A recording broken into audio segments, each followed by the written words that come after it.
penyakit pernapasan yang disebabkan oleh virus influenza yang dapat menyebabkan gejala ringan seperti sering kepala, nyeri otot, batuk, dan juga kelelahan. Nah, kalian juga tahu nggak sih cara penularannya? Sekarang kalau misalnya kalian nggak tahu, kita dengerin yuk. Oke teman-teman, jadi ada banyak cara penularannya tahu, mau tahu gimana? Jadi yang pertama aku kasih baca ya, yaitu melalui udara, yaitu droplet dan aerosol.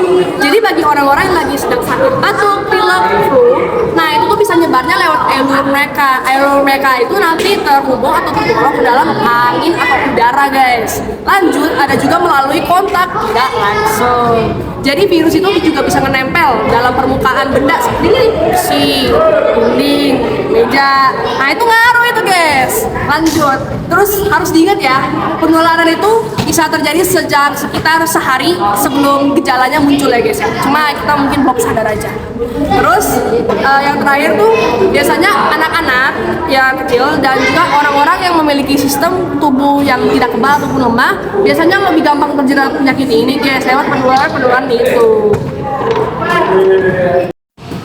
Oke teman-teman, sekarang kalian tahu nggak sih gejala dari influenza itu apa? Oke, aku bahasain ya.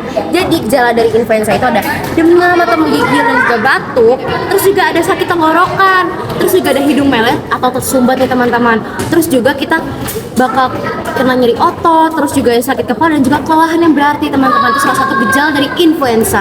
Dan juga untuk anak-anak itu biasanya dialami dengan muntah dan juga diare teman-teman. Oke, selanjutnya kita akan mempelajari langkah-langkah penjagaan utama dari influenza itu apa aja sih teman-teman?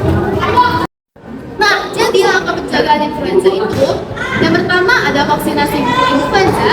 Lakukan vaksinasi flu setiap tahun dan melindungi diri dari infeksi dan komplikasi serius.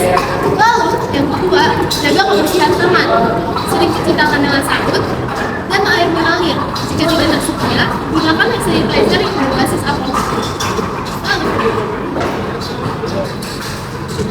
Untuk cara yang lengkap yaitu menghindari wajah.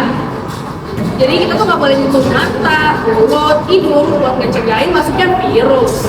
Lanjut nomor 4, kita tuh harus praktikin ketika batuk ya. Jadi kalau misalnya kita batuk atau bersin kita harus tutup hidung, mulut. Enggak, kita bisa pakai lengan kita ya guys kayak gini ya guys. Biar teman-teman ataupun orang-orang di sekitar kita nggak bakal lapar guys.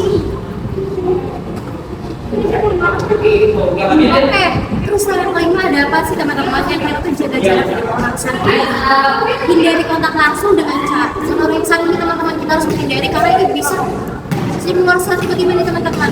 Dan yang keenam itu kita harus tetap di rumah saat kita sakit agar walaupun kita tertular bagaimanapun kita tidak menularkan virus itu ke orang lain teman-teman.